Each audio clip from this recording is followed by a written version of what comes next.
Caros alunos do curso O Uso das Cores na Arquitetura, estamos aqui para falar um pouco sobre a funcionalidade e os efeitos espaciais das cores.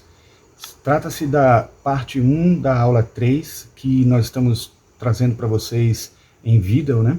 Para vocês assistirem fora do horário da aula, para que a gente tenha mais tempo durante a aula para poder discutir mais os assuntos que vamos abordar.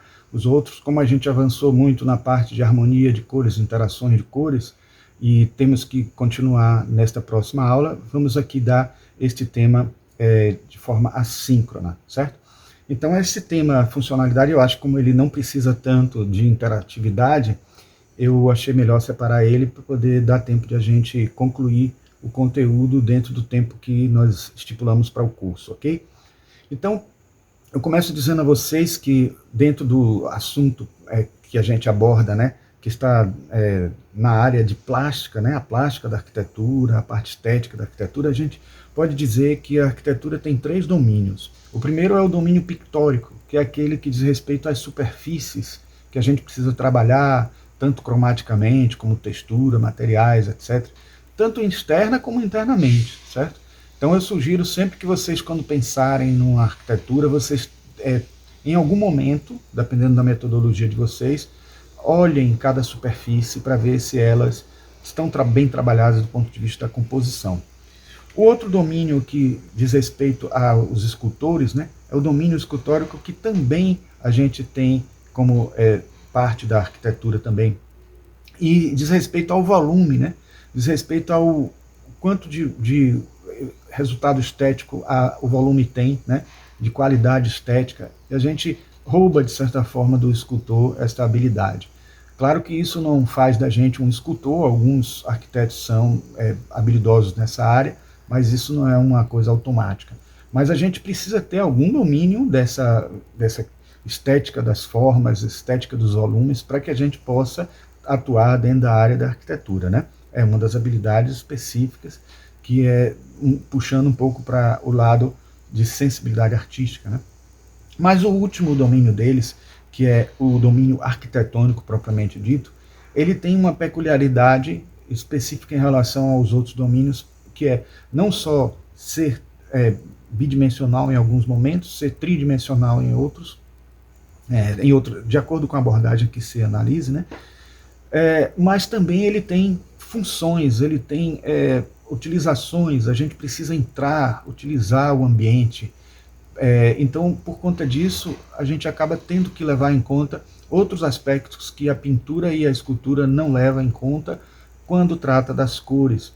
E esses 3 domínios são uma parte integrante do livro, né, da introdução do livro Panorama da Arquitetura Ocidental, de Nicolaus Pevsner, esse inglês. Gosto muito dos livros dele, e acho que depois que eu li essa introdução do livro e depois de ter lido o livro todo, né, eu nunca deixei de falar sobre esses 3 domínios nas minhas aulas de plástica, mostrando para a gente claramente que a gente acaba absorvendo um pouquinho dessas preocupações estéticas das outras áreas, de 2 áreas das artes também, tá?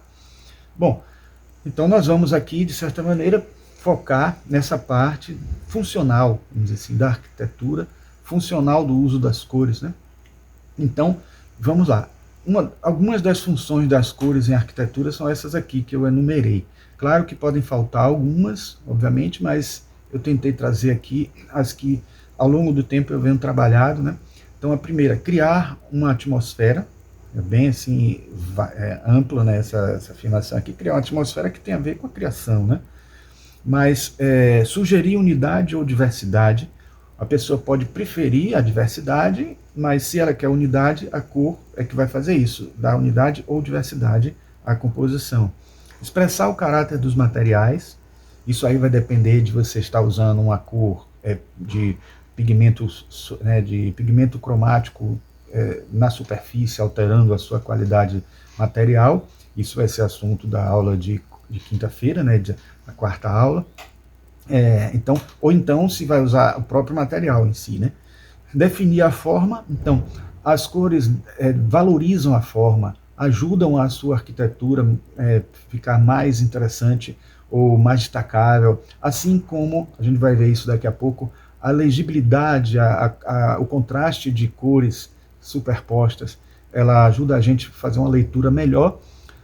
Também se a gente elabora uma forma muito bonita, muito interessante, muito vistosa, e a gente coloca tudo com a mesma cor, isso pode, olhe bem, pode ser que faça com que a gente não leia muito bem a forma e acaba perdendo toda a qualidade estética que a forma tem. Então, valorizar a forma, definir bem ela, saber dividir as cores dentro de um espaço tridimensional, dentro de uma volumetria arquitetônica, isso aí é uma das habilidades a serem exercitadas no momento de trabalhar a cor com a arquitetura. Então, afetar proporções tem a ver com isso que eu acabei de falar também, porque influencia na forma.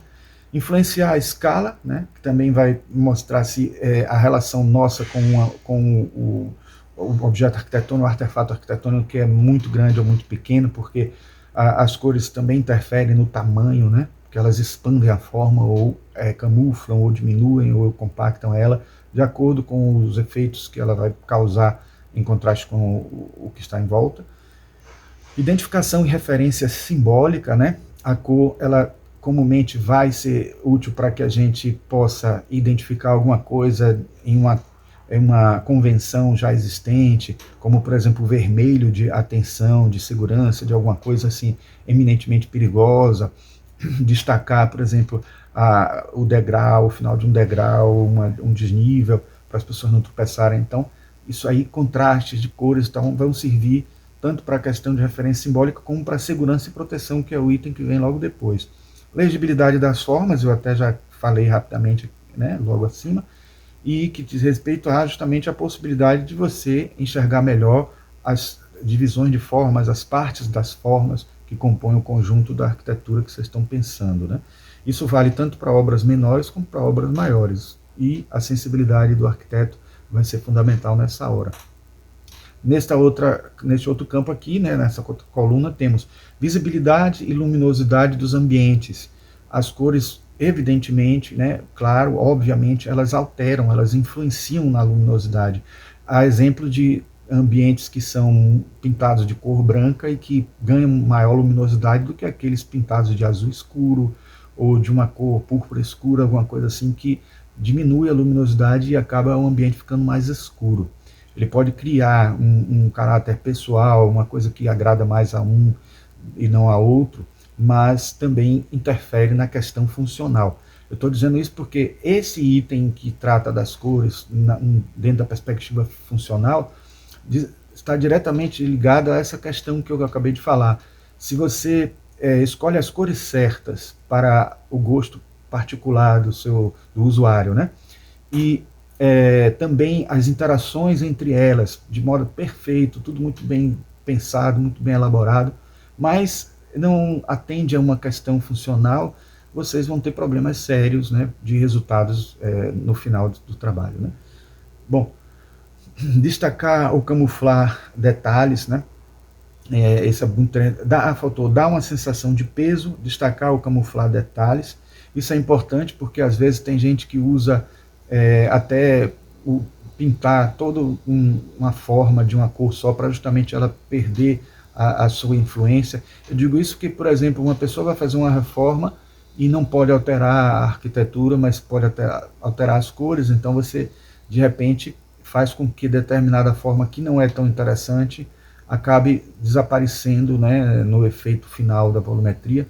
Fora o fato também de, por exemplo, se você tem um forro colmeia, precisa ter um forro colmeia num sanitário para que haja uma ventilação acima dele e passando para o outro banheiro do outro lado, e você tem tubulações aparecendo, né, você pinta os tubos e a superfície do fundo todo de preto, que acaba que ninguém consegue ver através desse forro colmeia. Então isso é um artifício muito utilizado, se vocês olharem em muitos shoppings, em muitos sanitários de grandes instituições, que acabam tendo que fazer a iluminação do sanitário que vem depois, através do que está logo na frente, voltado para a fachada. Então é importante vocês prestarem atenção nisso, porque são recursos que a arquitetura utiliza também, né, na hora de trabalhar com as cores. Dá uma sensação real e visual de temperatura. Muitos de vocês podem não saber, mas um ambiente pintado todo de vermelho realmente aquece aquele ambiente.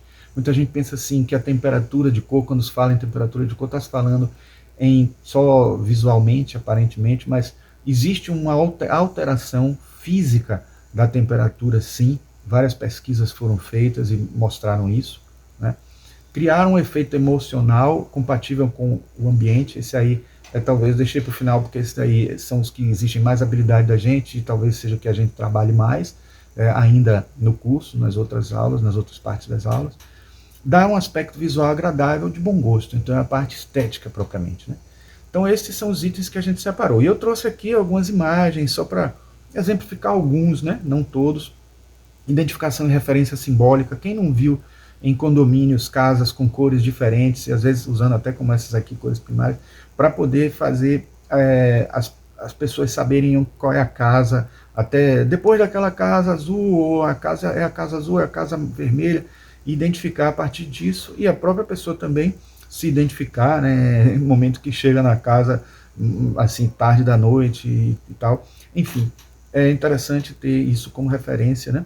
E aqui também mais um exemplo, através de blocos que vão ajudar a pessoa a se situar quando vê a fachada de um prédio, situar qual é o seu apartamento e criar um efeito também, né? Então aí vocês estão vendo que, além da função estética, tem outras funções que podem ser secundárias, mas que também vão atuar, né? Segurança e proteção, a coloração vermelha nos objetos que são importantes para a gente considerar na hora de uma emergência, né? Criar um efeito emocional compatível com o ambiente. Então a gente tem aí diferentes cores dependendo do tipo de ambiente, quarto, sala, etc., né? E também tendo muita ligação com a personalidade da pessoa que vai habitar esse espaço. Aqui as escadas de incêndio praticamente todas na cor vermelha. Nesse último à direita você vê até que as esquadrias foram pintadas também de vermelho para poder acompanhar, mas e também criar um efeito final interessante de jogo de contraste. Mas vejam como isso a cor realmente produz esse efeito, né, de destacar. Às vezes a gente quer esconder e num caso desse de uma escada que ocupa boa parte da fachada, até passando pela frente de esquadrias, não tem como esconder. É até preferível usar o recurso de destacar e fazer ela ser um elemento estético escultórico na fachada. Tá? Aqui são múltiplas funções, né, reunidas, então é muito colorido para poder dar vitalidade, criar um efeito emocional compatível com o ambiente. Você tem ali um espaço de yoga, né, que a pessoa está aqui com os tapetes, né, então usou a coloração verde, que eu já disse aqui, que é uma cor neutra, né, uma cor que não é nem quente nem fria e serve muito bem para o caminho do meio, para a meditação. Aqui a arquitetura já servindo também até para as crianças aprenderem e interagirem com as cores. Aqui um ambiente em que ficaria ingrato com tanta tubulação, tanta coisa, aí o colorido dá uma visibilidade também. E também para a segurança, porque se tiver algum desses tubos aqui tiver aquecido, a pessoa sabe pela cor qual que deve ter um cuidado maior, né, de aproximação. E aqui a cor, né, provocando, estimulando um pouco mais o metabolismo das pessoas, fazendo com que as pessoas fiquem com mais fome. É uma coisa que a gente vai abordar até na psicologia das cores. Mas os restaurantes usam muito cores quentes por essa função. Então também é uma função. Porque o lado psicológico também não deixa de ser uma função, né?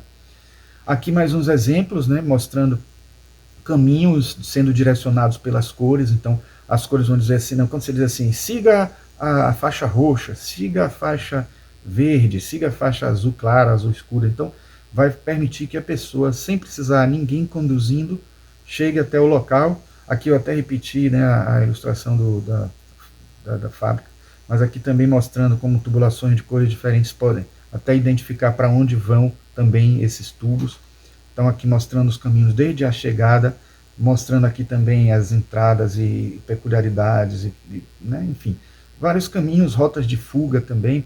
Eu mesmo que já visitei plataforma petrolífera, tinha rota de fuga com cores, e você quando chegava recebia um crachá e tinha uma cor no seu crachá, você já sabia qual a cor da sua rota de fuga, porque tendo um certo número de pessoas na plataforma, se todo mundo for direto para um barco de salva-vidas, ele se sobrecarrega. Então é interessante que a cor determine o caminho que eu vou direcionar para que barco de segurança, barco de salva-vidas eu devo me dirigir, né, de acordo com a cor do meu crachá. Bom, desculpem. Aqui nós temos escolinhas com cores variadas, né, também mostrando como essas cores podem ajudar na estimulação das crianças, como a gente já falou algumas vezes. Então, também faz parte da função da cor, esse efeito emocional, fisiológico, etc. Bom, aqui nos códigos de fibra ótica também mostrando uma funcionalidade importante que não tem tanto efeito dentro da área da gente da arquitetura, mas é da engenharia e arquitetura, que estão diretamente relacionadas, né, mas as cores, né, dando a entender qual o tipo de fibra, etc., também é uma coisa importante. Bom, não só é importante os matizes nessas horas, mas também o valor. Talvez os pintores tenham sido aqueles que mais perceberam a importância do valor das cores, que é a luminosidade das cores, né? Aqui nós temos um exemplo dado por Beth Edwards no livro A Cor, desta pintura, né, de Lord Frederick Leighton, que é a donzela de cabelos louros. Ele diz uma coisa interessante, que se ele não tivesse feito uma variação de valores tão grande, mais forte até do que a cor, porque aí é quase monocromático, a gente vê um amarelo avermelhado presente em toda a pintura, mas que a diferença de valores, de tons de claros e escuros que ele coloca, faz com que a gente consiga ver o tom dourado. O tom dourado é difícil de obter. Pensem aí que se você pinta alguma coisa de amarelo ou até de vermelho, ou mistura amarelo e vermelho, põe laranja, a gente sempre vai ter uma cor chapada. Mas repare que a variação grande de valores, né, foi o que determinou esse tom dourado, e os cachos do cabelo da moça acabam ficando bem dourado mesmo, obtido isso através dessa diferença de valor. Então os pintores percebem como o valor tem uma qualidade estética e como tem também uma qualidade representativa das tonalidades, porque se eu não consigo o dourado não usando cor dourada em si, que existe a cor dourada, que é também tendo essa cor específica, mas eu posso obter através das cores que são de tinta, né? Cores de pigmentos artificiais ou pigmentos naturais, mas que atuam através das primárias, das cores primárias. Eu não consigo um dourado se não for através de uma série de misturas, uma série de combinações de comprimentos de onda que, através de, por exemplo, a utilização de coloração digital, eu não vou conseguir. Por que eu consigo através de tinta? Porque vai se fazendo misturas e misturas, e os valores também dando luminosidade, criando um efeito psicológico, visual, ou psicofisiológico, ou psicométrico, que a cor vai, aliás, psicofísico, né, que a cor vai gerar a partir do que a gente vê.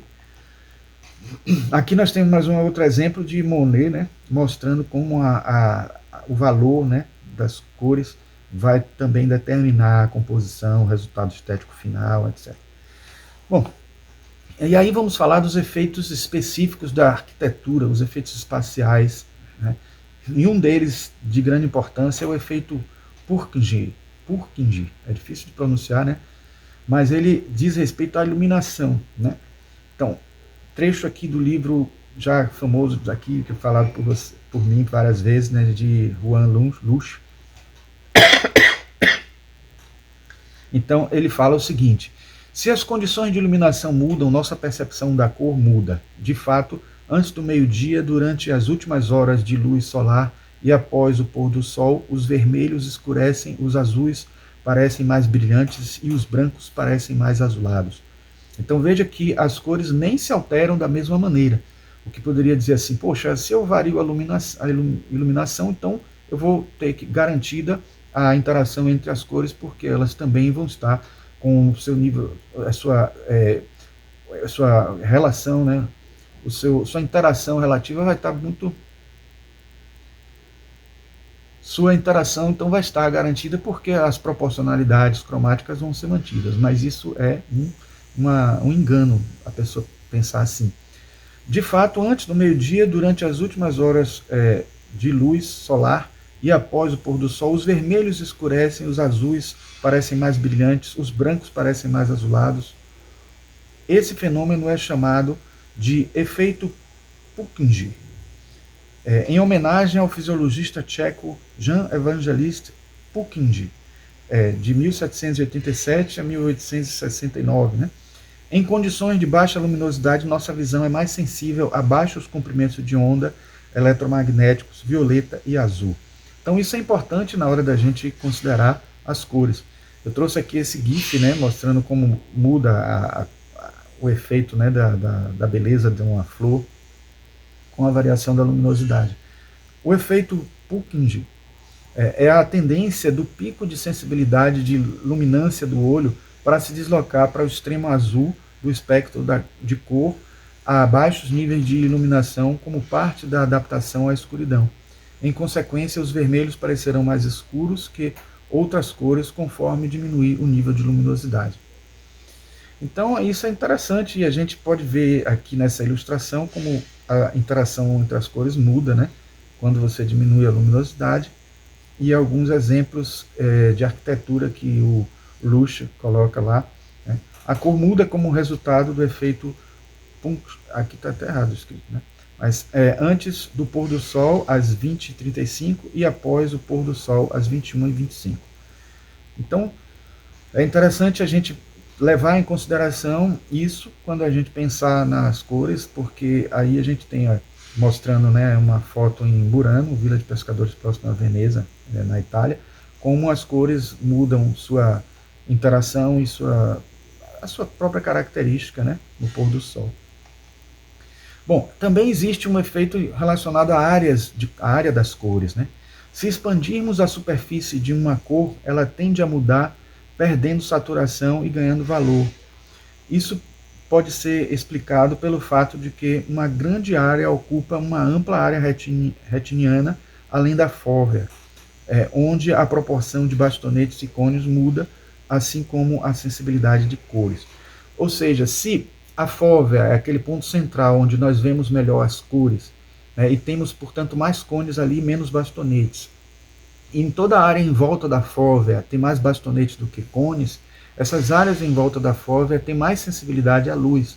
Então, se a gente expandir a forma de uma cor, a posição onde a forma em que uma cor está pintada, está apresentada para a gente vai ter mais trechos de bastonetes sendo acionados, o que significa que a luminosidade dela aumenta. Então eu trouxe aqui alguns exemplos, né, que mostram em fotografia. Você vê que esse laranja aqui na mesma fotografia reduzida parece mais escuro do que esse laranja de cá, né? Isso, quanto maior o tamanho, mais se evidencia. Então é interessante, né? É bem sutil, mas é importante, mostrando assim que às vezes não adianta só os atributos, os 3 atributos principais das cores. Por isso que eu disse a vocês que vamos falar na aula de quarta-feira, de quinta-feira, desculpe, nós vamos falar das césias, que são uma modalidade diferente de entender as cores, que utiliza 11 atributos, os 3 atributos já conhecidos e mais 8, então envolvendo inclusive tamanho. Eu já adianto a vocês que tamanho é um deles, porque se eu tenho uma diferença de tamanho de determinada cor, vai fazer uma diferença enorme na composição. Um exemplo que foi dado pelo Lusch no livro, né? Aliás, não foi nem no livro de Lusch isso, foi no livro de Tornquist, né? Que é Georg Tornquist, A Cor e Luz, Teoria Prática. Neste livro, ele fala que, por exemplo, a Gioconda, né, você está vendo aí que ela tem uma parte que ela fica mais luminosa quanto maior é o tamanho, porque a gente vai enxergando as cores com outras partes que não a fóvea, né? Bom, ainda nesse livro de Tornquist, a gente tem ele falando sobre os reflexos cromáticos reais. Então é interessante isso, porque ele mostra que a cor, às vezes, ela, diante da luz que reflete, né, sobre ela e que se transmite para a redondeza, você acaba tendo reflexos cromáticos aparecendo na superfície, numa superfície branca, por exemplo. E isso pode ser explorado, né? Isso acontece muito com os vidros, né? quando a luz bate pelo vidro e transmite para o interior. Mas aí já isso não é um reflexo cromático real, na verdade é uma transmissão, não é nem reflexão. É uma transmissão. A luz atravessa o vidro colorido e se transmite para o outro lado, e ao se transmitir, vai obter a cor do outro lado. Nesse caso aqui, é cor por reflexão.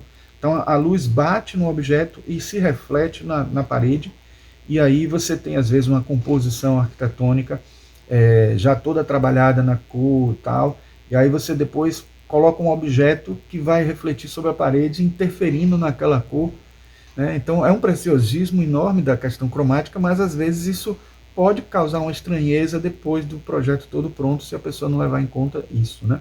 A questão da reflexão dos objetos, se for em uma grande quantidade, se você tiver assim uma gama de vermelhos que vão refletir sobre uma parede que vai parecer branca, e você cria um contraste do branco com o vermelho, imagine que você vai ter ali uma superposição de cores e reflexos que podem não ser desejados.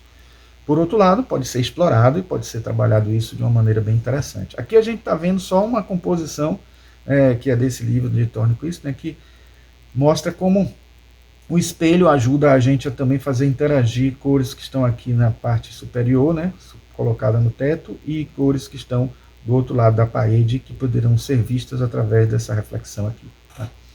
Bom, a transparência fenomênica, também falada por Thornquist, é esse exemplo aqui em que você tem este vermelho, né, aqui, que você entende que isso aqui é um vermelho, todo ele é vermelho, uma bola vermelha, que está na frente de uma superfície aparentemente transparente, amarela, e que vai alterar a cor vermelha para se tornar laranja. Isso, na verdade, é um efeito fenomênico, porque isso quer dizer assim, que na verdade aqui a pessoa pintou de laranja para dar esse efeito, para dar essa impressão, porque não foi isso que aconteceu de fato. Né? Então, não é fenomenológico, não é na percepção real, não é uma coisa vista, né, na vida física, é uma coisa reproduzida. Então, mas isso pode acontecer de a pessoa, quando enxergar alguma composição arquitetônica que tenha essa estrutura aqui, pode enxergar como uma transparência, e isso ser algo a ser explorado, isso ser algo interessante para dar leveza à cor que está na frente. Né? Então, isso você vê aqui, ó, o amarelo, o laranja aqui, dando uma impressão de que é o mesmo vermelho, só que mais transparente. Então, isso é uma coisa que pode ser usada, né, na arquitetura. É interessante, né, você vê aqui o laranja também, que dando um pouquinho assim, se isso aqui fosse ficar muito pesado, ou se isso estava muito pesado, talvez com a cor lilás, quando colocou a cor laranja, que pega a tendência do amarelo, que é forte, e joga ele para digamos, para um efeito de transparência fenomênica, a gente acaba conseguindo diminuir o peso dessa cor, aliás, desse volume, a partir da cor. Certo? Bom, também existe transparência fenomênica muito forte com os cinzas, né? Com a escala de cinzas, que a pessoa acaba também diminuindo um pouco assim, dando um contraste sem precisar envolver cor, mas ao mesmo tempo mostrando esse efeito da transparência fenomênica. Né? Existe também o fenômeno da irradiação. Também ocorre esse fenômeno chamado de irradiação, uma figura de cor clara sobre um fundo escuro parece maior do que uma figura escura sobre um fundo claro. As cores mais vivas são mais estimulantes para as células fotossensíveis da retina e provocam uma percepção difusa dos contornos da figura, fazendo-o aparecer um pouco maior. Então repare que esse quadrado é do mesmo tamanho desse, mas vejam que um amarelo claro sobre um azul escuro fez com que esse amarelo parecesse um pouco maior do que esse quadrado. É uma coisa sutil, é uma coisa que não dá para assim dizer que é uma mudança brusca, gritante, mas dá para a gente sentir que existe isso. Então esse efeito da irradiação ele também é importante para a gente explorar, né? Nos contrastes, e existem estes tantos contrastes e muitos outros, se a gente não considerar só as cores saturadas, né, do ciclo das cores. Então a gente vê aqui a utilização, né, de contraste, né, bem claramente nesse edifício vertical aqui. De certa forma, as linhas horizontais já é um outro efeito, que não é o efeito de cores, mas de efeito de forma. Mas claro que vocês sabem que não existe forma sem cor, né? Então por isso que a gente vai falar até um pouco que Kandinsky gostava sempre de começar a seu estudo de forma e cores, né, na aula da Bauhaus, pelas cores, por conta disso. Mas a gente vê aqui que o efeito Gestalt, colocando linhas horizontais, faz com que este volume diminua a verticalidade um pouco, né? Criando pela lei da proximidade, porque a gente vai formar grupos com cada linhas similares, né? Lei da semelhança e lei da proximidade. Aí a gente vai fazer com que isso aqui formem grupos, grupos e grupos, e isso acaba diminuindo. Então, por isso que os vestidos de listas horizontais fazem a pessoa ficar mais baixa e mais gorda. Os vestidos de linhas verticais fazem a pessoa ficar mais magra e mais alta. Isso já é conhecido das mulheres de modo geral, né? Mas também é importante a gente saber para se apropriar dessas informações dentro da arquitetura, tá? Como o nosso assunto não é forma, é cor, mas a cor também se alia à forma no momento nas leis da forma para poder produzir os efeitos espaciais. Então é interessante que a gente entenda também de Gestalt. É por isso que o livro de Israel Pedrosa, né, da cor inexistente, ele tem um capítulo só de Gestalt, falando das formas, como elas também têm um papel fundamental nas composições quando trabalha com cores. Aqui nós vemos contrastes não só de cores, de materiais, como também de cores de pintura, né? Dando os efeitos que se quer aí, né, na composição de cada trabalho, né? Aqui mostrando a transparência fenomênica, né, em simulações de transparência, né, mostrando aqui um ambiente de cinza, né, era para estar esse slide mais para frente, mas tudo bem. De qualquer forma, vocês lembram que aqui ele está criando justamente efeito de transparência, usando até a luz para poder realçar isso, e é interessante que realmente cria esse efeito de transparência, né. A transparência fenomênica é obtida justamente com essas variações de cores, né, de tons, né, para mais claro e para mais escuro, dependendo do que se pretende e como se faz desse. Quando você tem uma superfície atrás que vai criar essa continuidade, aí o efeito da transparência fenomênica é ainda maior do que quando você não tem, quando você coloca somente as duas cores isoladas, certo?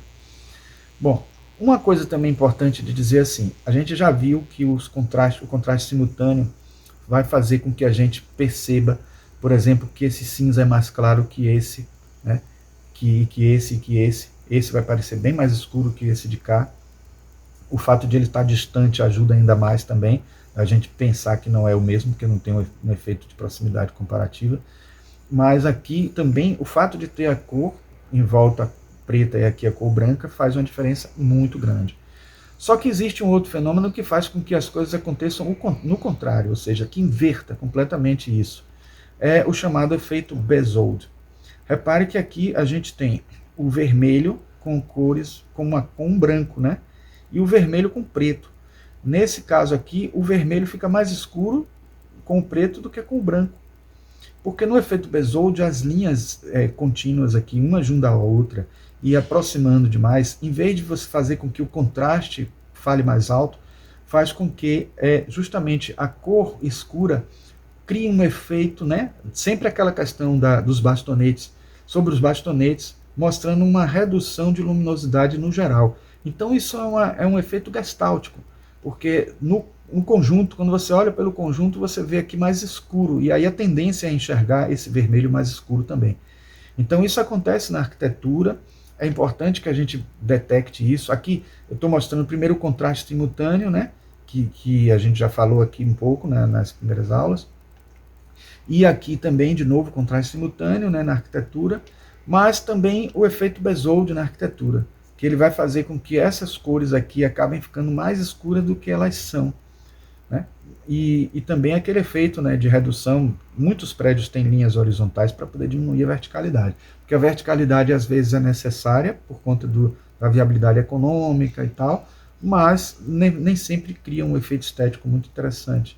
Então aqui o efeito Bezold está presente claramente sendo utilizado, né? Só que assim, a gente não percebe porque a gente não tem esse mesmo matiz separado ou com uma cor branca aqui para poder perceber essa diferença. Mas entendam que o que acontece aqui, ó, tá vendo? O azul claro fica mais escuro quando fica colocado dentro dessa situação que está aqui. Isso pareceria menos estranho se a gente não tivesse o exemplo do contraste simultâneo, que faz o efeito exatamente oposto. O que muda é justamente isso que eu disse, né? Você tem aí uma mistura dentro de um mesmo espaço perceptível. O campo visual da gente fica tomado pelas duas cores, e as cores mais escuras vão criar uma baixa de luminosidade, as cores mais claras vão criar uma alta de luminosidade nos bastonetes, e isso vai fazer com que a cor que está ali do lado, as linhas azuis ali vão parecer mais claras do que quando tem o preto, né? E aqui está em ciclo também mostrando que isso funciona não só em linhas retas, mas em curvas também. Tá? Aqui mais um exemplo do efeito Bezold, né? Da Coca-Cola, o quartel-general da Coca-Cola em Berlim, que tem essa situação, né, de ter aí várias cores cinza diminuindo a tonalidade. Provavelmente, se a gente pegar um tom de vermelho desse e separar, não tendo essas cores, esses tons mais escuros, vocês vão ficar surpresos quanto ele é mais saturado ou mais luminoso do que quando assim. E aqui ele disposto, né, no conjunto, sem nenhuma outra cor, ou ele não, porque parece que é o mesmo vermelho, né, mas é muito próximo o vermelho, bem provável que seja bem próximo. E aí você tem o vermelho sendo mais destacado, mais, digamos, vivo nos nossos olhos, né. Aqui nos efeitos gestálticos associados, né, que são associados a figura e fundo, a gente tem também aqui aquela coisa que eu falei do princípio da semelhança, né, aqui são ângulos, né, tem o princípio da proximidade e semelhança, o princípio da continuidade, e a gente vê isso tudo aqui trabalhando junto com as cores, e o autor aqui não quis trabalhar as cores no volume em si, mas sim nos elementos arquitetônicos colocados na fachada, né. Essa é uma creche, né, de Roccomatos, o Emmanuel Montreux Architecture. Então a gente tem esses efeitos também que dão leveza. Você vê que as cores ficam bem sutis aqui, né? Ele colocou muitas cores aqui na fachada, mas sem pesar tanto e sem criar uma briga, né? Sem criar uma disputa muito grande entre elas, né? Uma outra coisa importantíssima que vocês devem já ter conhecimento é que existem esses efeitos também, né? Do matiz, a luminosidade e saturação, né? Alterando o tamanho, a distância, a tensão e a emoção. Depois olhem direitinho essa tabela com calma, mas estudem direitinho, porque, por exemplo, só para dar exemplos aqui, as cores mais quentes aumentam o tamanho, né? As mais frias diminuem. As mais claras aumentam, as mais escuras diminuem, as mais puras, né, mais saturadas aumentam e as mais misturadas diminuem. Então isso é importante que a gente conheça essa tabela aqui, para que a gente possa saber quando elas vão ser úteis em determinada situação. Aqui mostrando como os ambientes podem ser encurtados, alongados, rebaixado o teto, estreitados o ambiente ou alargados. Então assim, vocês podem criar diferentes visuais, diferentes efeitos visuais no espaço, que não é o mesmo que se consegue com os espelhos, por exemplo, né, que dão muito mais amplitude do que esses casos aqui, mas vocês podem escolher as cores certas para um ambiente, para que você possa tornar um ambiente mais largo, mais estreito, porque, vamos supor, vocês já usam muito o rebaixamento do teto com forro, né, nas circulações, porque senão você vai ter uma altura muito grande na circulação, e isso não é uma coisa legal, cria talvez um efeito mais claustrofóbico nos corredores, e quando se rebaixa o teto, se melhora esse efeito, né? Quando não se consegue rebaixar por alguma razão, quando é necessário ter alguma iluminação por cima, ou zenital, etc., e que vai iluminar também um ambiente de um lado e do outro, você vai precisar usar cores para isso, né? E às vezes não consegue usar nem cores no teto em si, vai ter que usar cores nas laterais para poder compensar isso, e também nos elementos que vão estar segurando um suporte de um domus ou alguma coisa assim. Então isso tudo são elementos que a gente precisa ter conhecimento para poder trabalhar e dar o efeito que a gente quer na arquitetura, o efeito espacial, né? Mais uma vez aqui alguns exemplos, né, que são tirados da internet, que mostram, né, como você pode ampliar o ambiente, compactar o ambiente, etc., usando cores. Aqui usando só o azul, né? Então Depois vocês analisam isso com calma e até façam experiências em alguns projetos de vocês aí. Os graus de reflectância médio das cores também vão ajudar a gente a mostrar se o ambiente vai ficar mais luminoso ou menos luminoso. Então, este dado é importante para a gente. Tem aqui alguns nomes de cores, né, que são mais usuais, né, comercialmente falando, mas também é interessante buscar isso nos fabricantes, que eles têm que trazer esses dados técnicos quando eles produzem as cores e mesmo nos catálogos também, para que vocês tenham essa informação do grau de reflectância, que vai ajudar tanto na luminosidade como na temperatura, o efeito visual final das plantas, das cores. A legibilidade e contraste de matizes é outra função importante, que é outro efeito importante que o contraste vai permitir e que vai ajudar na funcionalidade. Quer dizer, se eu quero que uma placa seja bem legível, eu tenho que escolher as cores corretamente e criar o contraste ideal, e também não criar o efeito de vibração, que a cor fica vibrando, como por exemplo esse aqui da legibilidade presente no verde sobre esse magenta aqui escuro. Vocês percebem que fica vibrando e, a depender do momento, pode aumentar até a dor de cabeça de uma pessoa, e isso também é importante levar em consideração. Tá? Aqui nós temos vários exemplos, né, de cores, de letras em fundos diferenciados, e aí você consegue ter, de certa maneira, uma variação de ideias, ter uma ideia melhor de como que funcionam como que funciona essa legibilidade dentro de cada escolha de cor, uma sobre a outra. Tá? Então, nessa tabela que está aqui, vocês vão ver pela classificação a cor da letra, a cor do fundo. Em primeiro lugar, qual é a melhor de todas, né? Claro, preto no amarelo é a melhor situação. Aí depois tem o amarelo no preto, que é a segunda opção, invertendo, né? Na terceira opção você tem o verde no branco, e assim sucessivamente, mostrando as diferentes... claro que isso aqui importa a luminosidade, óbvio, né?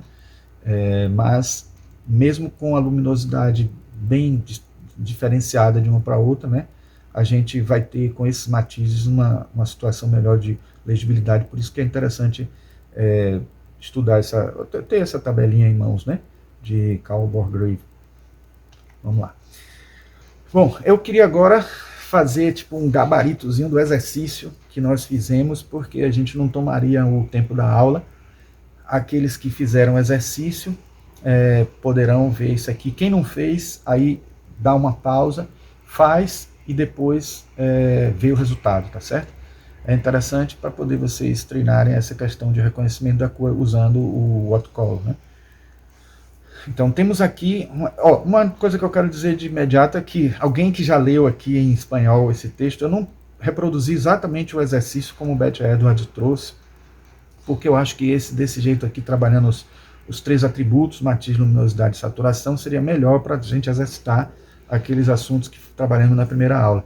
Então temos aqui uma série de 6 cores, de cada uma identifique a sua nomenclatura técnica dentro do sistema RGB, identifique também a ordem dos valores ou luminosidade entre elas, da mais escura à mais clara, identifique ainda a ordem de saturação ou croma entre elas, da menos saturada até a mais saturada. Então aqui está assim, a indicação delas, a identificação delas em letras, né? E aqui mostrando a resposta, né? Primeiro eu vou dar a resposta e depois eu vou dizer como eu vi. Então a gente tem aqui a identificação das cores, né? Em RGB.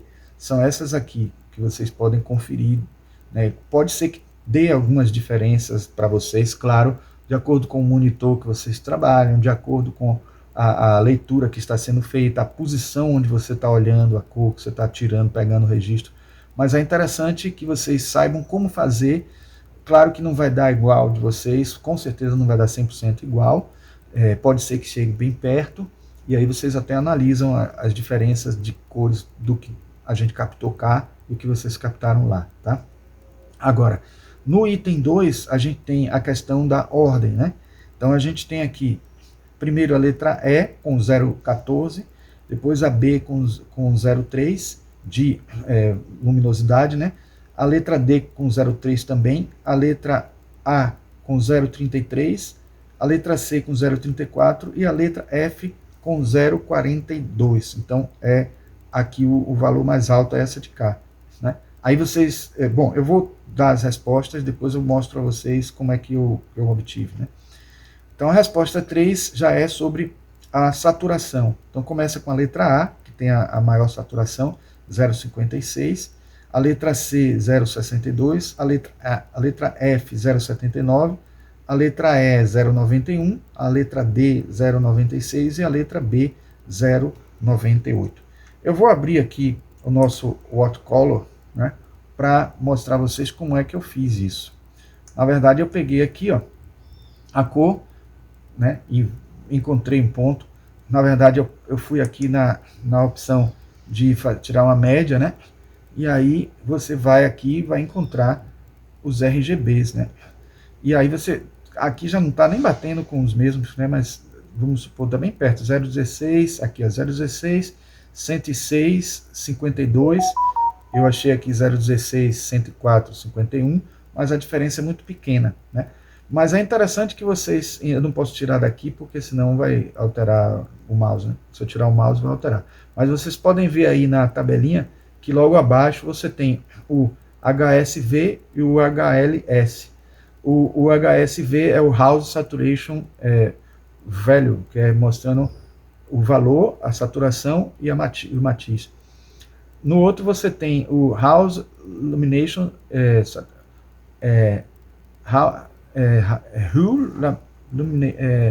Hue, Lightning and Saturation, né? Então vocês podem pegar num desses sistemas a comparação para ver. Se pegar de um, todas tem que pegar o mesmo, do mesmo sistema, todas as outras, porque é uma questão de comparação, né, entre as cores. Então vocês vão ver aqui, no primeiro que você tem aqui, House Saturation Value, vocês vão encontrar a parte de saturação no meio, e aí vocês vão comparar a saturação de todos eles. Se vocês optarem por LHLS, vocês pegam o último, que é 0,38, que é a saturação, e vai comparar todos eles e fazer uma análise do que é mais saturado e que é menos saturado. Isso para a pergunta 3. Para a pergunta 2, vocês vão pegar aqui no primeiro o último, né, que é o 0,45 que está ali, e nos HLS vocês vão pegar o do meio, que é 0,33. Aí vocês vão fazendo as análises de vocês de cada um dos componentes e vão obtendo a resposta dessa interação, dessa relativação das imagens, das cores, né, dos atributos das cores. E pode ser que tenham valores diferentes, mas tudo indica que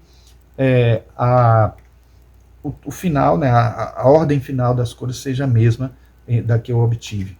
Aqui eu trouxe também os nomes populares das cores, assim como nas plantas tem os nomes científicos e os nomes populares. Eu trouxe aqui para vocês verem que existe uma gama muito grande de cores com o mesmo nome, por isso que não adianta botar só o nome, mas ajuda você colocar em algum texto, quando se referir à cor, etc. Você pode colocar o nome da cor popular e entre parênteses a identificação técnica dela, né? Então, pessoal, era isso. Agora eu quero só mostrar a vocês onde é que vocês encontram essa nomenclatura, né? Aqui, ó, vocês estão vendo logo no nível mais baixo, nesse ponto, nesse campo aqui, que não está aparecendo nenhum nome, porque eu estou no branco, né? Mas eu vou mostrar daqui a pouco que é nesse aqui, ó, name, vai aparecer, tá vendo? Tá aqui aparecendo 6% de cinza, mas se eu boto aqui, vocês vão ver a Dark Olive Green, mostrando que é o nome da cor oficial pelo sistema de classificação técnica, tá certo? Então, pessoal, era isso que nós tínhamos para trazer nesse vídeo, e deu em torno de 50 minutos, né? Vamos agora continuar vocês assistindo as outras aulas, e aí eu espero que vocês tenham gostado desses temas. Foi um tema que eu achei melhor trazer para fora do nosso horário de aula, para poder não atrapalhar tanto o andamento dos conteúdos que temos para trazer, não ficar muito corrido, tá? E eu também não sei quantos de vocês vão apresentar na aula de quinta-feira, para poder ocupar um tempo, né? Então a gente vai fazer fez essa aula assim, e acompanhe conosco então a nossa aula de terça e de quinta-feira, tá certo? Um grande abraço e nos vemos amanhã.